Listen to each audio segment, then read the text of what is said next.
بسم اللہ الرحمن الرحیم۔ السلام علیکم، میں ڈاکٹر شاہد رضا آپ کو ویلکم کہتا ہوں۔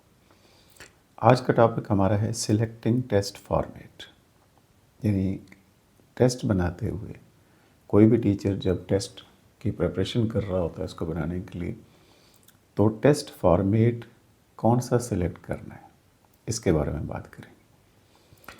دیکھیے، سب سے پہلے تو میں آپ کو بتاتا چلوں کہ اپروپریٹ ٹیسٹ فارمیٹ سلیکٹ کرنا بہت ہی امپورٹنٹ سٹیپ ہے اسیسمنٹ پروسیس میں۔ جب تک آپ کا ٹیسٹ فارمیٹ مناسب اور اپروپریٹ نہیں ہوگا تو آپ کا ٹیسٹ جو ہے وہ بہتر نہیں ہو سکتا۔ اب ایک ٹیچر جب ٹیسٹ فارمیٹ کو چوز کرتا ہے کہ کون سا ہونا چاہیے تو اس میں کچھ چیزیں جاننا بڑا ضروری ہے۔ سب سے پہلے تو لرننگ آبجیکٹیو آتے ہیں، یعنی آپ کے کورس کے پڑھانے کے جو آبجیکٹیو ہیں، لرننگ آبجیکٹیو، وہ کون سے ہیں، اس کو دیکھنا بڑا ضروری ہے فارمیٹ سلیکٹ کرتے ہوئے۔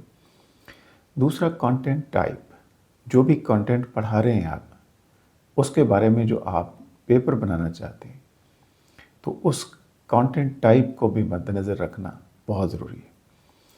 تیسرا، کوگنیٹو لیول کو مد نظر رکھنا بھی بہت ضروری ہے، یعنی بچوں کا انٹیلیجنس لیول کیا ہے، ان کی مینٹل ایبلٹی کیا ہے، ان کا کوگنیٹو لیول کیا ہے، یہ جاننا بھی بہت زیادہ ضروری ہے۔ پھر ٹائم اینڈ ریسورسز، وقت کتنا ہے اور ریسورسز کیا ہیں جہاں پہ آپ نے ٹیسٹ کنڈکٹ کرنا ہے۔ تو یہ ٹیسٹ فارمیٹ الائن ہونا چاہیے بیسیکلی انسٹرکشنل جو گولز ہیں اس کے ساتھ۔ تو یہ تو بنیادی چیزیں ہیں جو ذہن میں رکھنا بہت زیادہ امپورٹنٹ ہے۔ اگلی بات ہم کریں گے کہ why selecting test format is important, ضروری کیوں ہے۔ تو اس میں ایک چیز آپ ذہن میں رکھیں گے کہ اگر فارمیٹ آبجیکٹیو کے ساتھ میچ نہ کرتا ہو، جو بھی آپ کورس پڑھا رہی ہیں اس کے جو آبجیکٹیو ہیں پڑھانے کے، اس کے ساتھ اگر میچ نہیں کرتا فارمیٹ، تو بہت سارے پرابلم سامنے آ سکتے ہیں۔ پہلا تو اسیسمنٹ آپ کی ٹوٹلی انویلڈ ہو جائے گی، یعنی اس میں ویلیڈیٹی ہی نہیں ہوگی۔ یعنی ہم اردو زبان میں اگر بات کریں سمپل وے میں تو ہم کہہ سکتے ہیں کہ بے معنی ہو جائے گی۔ دوسرا، اسٹوڈنٹ کو جب آپ ایویلویٹ کریں گے تو اس میں انفیئر جو ایلیمنٹ ہے وہ آ سکتا ہے، بائسنس آ سکتی ہے، تو فیئرنیس نہیں ہوگی۔ تیسرا، لرننگ آؤٹ کمز جو ہے وہ پراپر طریقے سے میئر نہیں ہو پائیں گے۔ تو یہ مختلف چیزیں ہیں۔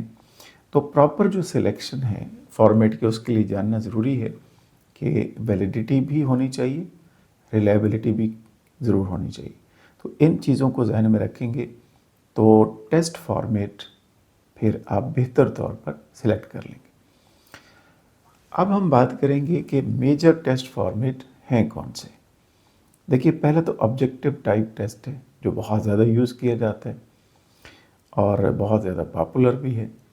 اس کی ایگزامپل اگر ہم دیکھیں تو سب سے پہلے تو ملٹیپل چوائس ہے جو بہت زیادہ اپلائی ہوتا ہے اور اسٹوڈنٹ پسند بھی کرتے ہیں، ٹیچر کے لیے بھی اس کو مارک کرنا آسان ہوتا ہے، اور پھر بائسنس کا چانس، ٹیچر کی لائکنگ ڈس لائکنگ، پسند ناپسند بھی اس میں انکلوڈ نہیں ہوتی۔ تو M C Qs, multiple choice question, ایک تو آبجیکٹیو ٹائپ ٹیسٹ میں یہ شامل ہے۔ دوسرا، ٹرو فالس، صحیح غلط جو ہے، کریکٹ انکریکٹ کہہ لیں یا ٹرو فالس کہہ لیں، یہ بھی ہے۔